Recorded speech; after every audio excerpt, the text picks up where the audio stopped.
Friends, இன்றைக்கி சூப்பரான snacks recipe தான் பார்க்க போகிறோம். இந்த ஸ்நாக்ஸை வந்து ஸ்கூல் விட்டு வர்ற பிள்ளைங்களுக்கு வந்து நீங்கள் செஞ்சு கொடுத்தீங்கன்னா ரொம்ப விரும்பி சாப்பிடுவாங்க, ஹாப்பியாக ஃபீல் பண்ணுவாங்க. Hi friends, welcome to Marichu kitchen and vlogs. இது செய்கிறதுக்கு ஃபஸ்ட்டு 1 கப் அளவுக்கு மீல் மேக்கர் எடுத்து வச்சுருக்கேன். இதை வந்து ஒரு 15 நிமிஷத்துக்கு வெந்நீர் ஊற்றி ஊற வச்சிடலாம்.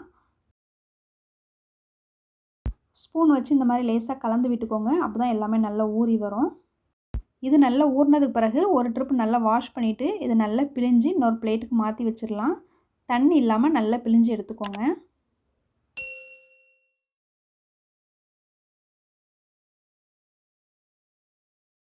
ஃப்ரெண்ட்ஸ், என்னுடைய சேனலை இப்போ தான் ஃபஸ்ட் டைம் நீங்கள் பார்த்துட்ருக்கீங்க அப்படின்னா மறக்காமல் சப்ஸ்கிரைப் பண்ணிவிட்டு பாருங்கள். அப்போ தான் நான் போடுற புது வீடியோஸ்லாம் உங்கள் ஃபோனில் நோட்டிஃபிகேஷனாக வரும்.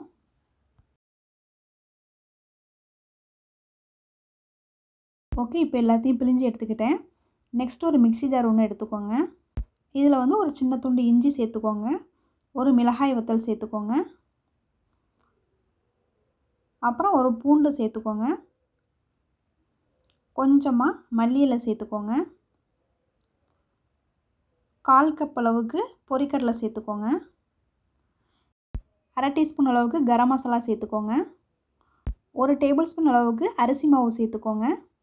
இதை வந்து தண்ணி எதுவும் சேர்க்காமல் நல்லா அரைச்சி எடுத்துக்கிடலாம்.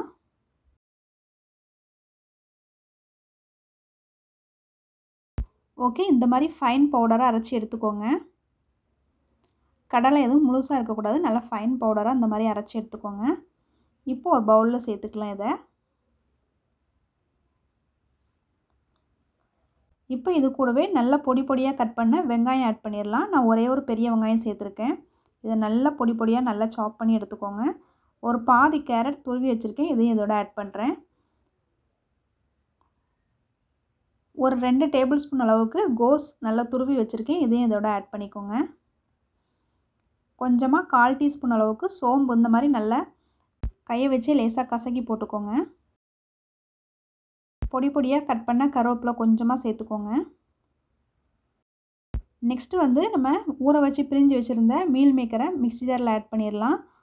இதில் வந்து தண்ணி ஊற்றாமல் நல்லா அரைச்சி எடுத்துக்கலாம். தண்ணி சேர்க்கவே கூடாது, நல்லா அரைச்சி எடுத்துக்கோங்க. பாருங்கள், இந்த மாதிரி அரைச்சி எடுத்துக்கோங்க.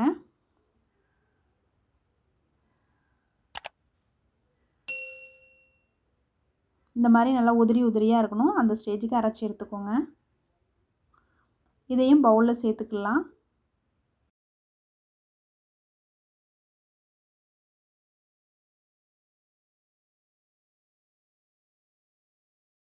ஓகே, இப்போ இதுக்கு தேவையான அளவுக்கு கொஞ்சமாக உப்பு சேர்த்துக்கலாம்.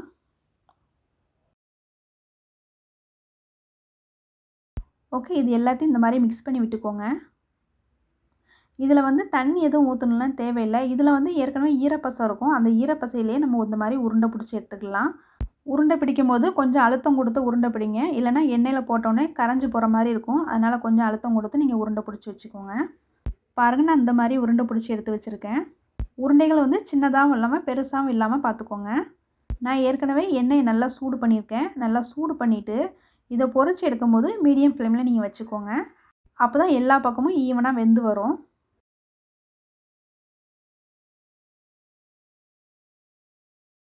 உருண்டைகளை எண்ணெய்க்குள்ளே போட்ட உடனே நீங்கள் கிண்டி கொடுத்துடாதீங்க. கொஞ்சம் செவந்து வரும்போது நீங்கள் வந்து கிண்டி கொடுங்க. பாருங்கள், இந்த ஸ்டேஜுக்கு வரும்போது இந்த மாதிரி லைட்டாக நீங்கள் இந்த மாதிரி திருப்பி விட்டுக்கோங்க. இந்த மாதிரி லைட்டாக கரண்டி வச்சு திருப்பி கொடுத்தாலே போதும். இப்போ இது நல்லா செவந்து வந்துருச்சு பாருங்கள். இப்போ ரெடி ஆகிடுச்சு, இதை எடுத்துக்கலாம். ஃப்ரெண்ட்ஸ், இந்த கோலா உருண்டையோடைய டேஸ்ட் வந்து ரொம்ப நல்லா இருந்துச்சு. ஸ்கூல் முடிச்சு வர பிள்ளைங்களுக்கு வந்து இதை சூடாக செஞ்சு கொடுங்க, ரொம்ப விரும்பி சாப்பிடுவாங்க. இது குழந்தைங்களுக்கு ஏற்ற ஒரு நல்ல ஒரு டிஷ்ஷு. கண்டிப்பாக நீங்கள் வீட்டில் ட்ரை பண்ணி பாருங்கள். இது குழந்தைங்களுக்கு கொடுக்கும்போது டொமேட்டோ சாஸ் வச்சு கொடுங்க, அவங்க விரும்பி சாப்பிடுவாங்க. கண்டிப்பாக ட்ரை பண்ணி பாருங்கள். ட்ரை பண்ணி பார்த்துட்டு இது எப்படி இருந்துச்சுன்னு கமெண்ட்டில் சொல்லுங்கள். என்னுடைய சேனலை நீங்கள் ஃபஸ்ட் டைம் பார்த்துட்ருக்கீங்க அப்படின்னா மறக்காமல் சப்ஸ்கிரைப் பண்ணிவிட்டு பாருங்கள். ஃப்ரெண்ட்ஸ், நான் மறுபடியும் வேறு ஒரு ரெசிபியில் உங்களை மீட் பண்ணுறேன். இந்த வீடியோ பிடிச்சிருந்துச்சுன்னா லைக் பண்ணிக்கோங்க.